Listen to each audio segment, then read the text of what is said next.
Lupton here to make a card video for you, just because. For no apparent reason, I just wanted to make a card video. So I'm starting with this butterfly and flower stamp set from Hero Arts, and I'm going to be white embossing this image of the butterfly onto some watercolour paper. So this is Canson watercolour paper. So I'm using my Versamark ink to stamp this image multiple times, and then I'm going to heat emboss it.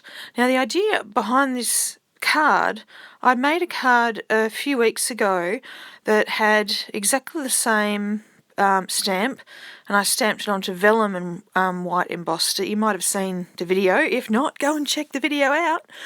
I wanted to do a similar thing in that I wanted to make a panel with these butterflies, and I wanted to white emboss the butterflies, but instead of putting Distress ink blended behind some vellum and then colouring the backside of the vellum with Copics to make the colour shine through, I wanted to use a technique that I used in a card that I made for Christmas for a blog named Hero, which I also made a video of, so check that one out as well. It's I can't remember the name of the video now. It's basically got holly, berries and leaves on a diagonal. Anyway, so I had this idea. I was going to make it a rainbow, same as my last butterfly card, and this card seriously did not want to cooperate with me at all. Just didn't. So many twists and turns.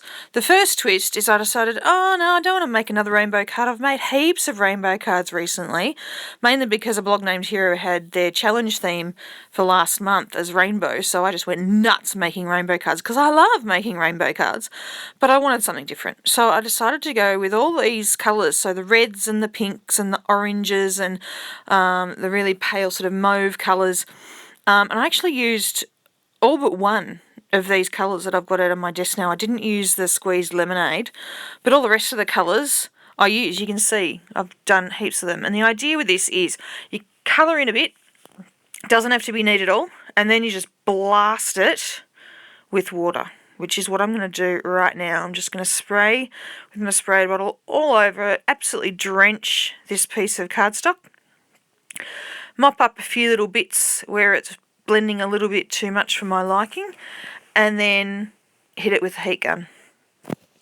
And that's basically how this technique works. Now, one thing you might notice is that some of these distress markers bleed a lot more and a lot better than others. Some of them seem to just hang on to the cardstock and don't move, and others just blend out beautifully, so you can't even see where I actually drew it onto the cardstock in the first place, which is very odd. Some distress markers, they're just very variable, and I don't know why. But anyway, that's the way it goes.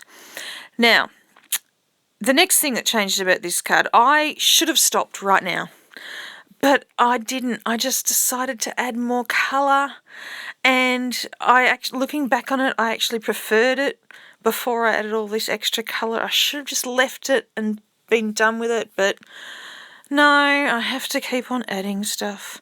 So anyway, I added stuff, and unfortunately I added some of the darker colours which didn't seem to blend out very well, so I had to go over it again so that they didn't look so harsh. So I went over it and over it, and I think I went over it and over it about 5 different times until I was eventually happy with it. Now I'm kind of happy with it. And then I decided to add some blue as the background, give it a little bit of contrast so it wasn't just the reds and the oranges and the pinks. And I quite liked this blue in the background. Again, sprayed it with the water just to sort of soften it up a bit. And I was eventually done. But I still think I preferred it before I actually added all the extra colour. Anyway, that happened, so I can't do anything about it. Now, the other thing, I originally was going to put this panel onto white cardstock. And then when I put it there, I thought, oh no, don't like that. the white's looking too harsh up against this panel. I don't know what else to add. So I put it onto pale blue, and the pale blue didn't look right, so I got out the pale pink. And then I got out some hot pink cardstock to die cut a happy birthday message. And I don't have that many dies, honestly, but I do have a few different dies that say happy and a few different dies that say birthday, and I think I pulled out every single one of them. Honestly, this card just would not cooperate. Anyway, eventually I was happy with this Simon Says stamp. Happy birthday. I think this is in Christina Werner's handwriting, which is pretty cool. And I went for a really dark purple so that it would show up really nicely against all those pinks and oranges and blues. But it didn't show up as much as I wanted, so I decided to add a little vellum panel just underneath where the sentiment was going to go. Now, another thing, I cut out all of the time that it took for me to pop out all the tiny little bits of purple cardstock, all the little loopy bits in this happy birthday sentiment. It took absolutely ages, and then of course I had to put glue on the back of it all, and I'm going to cut out most of that as well. Especially, you can see this glue just wasn't cooperating with me. I had to shake it and squeeze it and shake it and squeeze it, and this card just didn't want to be made. Honestly, I don't know. But eventually, finally, I got all the glue on. Now, of course, it serves me right, because what I should do is buy some of that adhesive that you buy in a sheet, and then just stick my cardstock onto that, then die cut it, and then I could just peel off the backing, and then my life would be so much easier. But I haven't, so I couldn't. So I was stuck doing this. So, hey, it's my own silly fault, isn't it, really? So, anyway, I've added on the sentiment, and then I decided it needed something else. And of course, whenever I make a card and it needs something else, what do? Wink of Stella. That's just a given. And it definitely did add something beautiful. I always love adding Wink of Stella.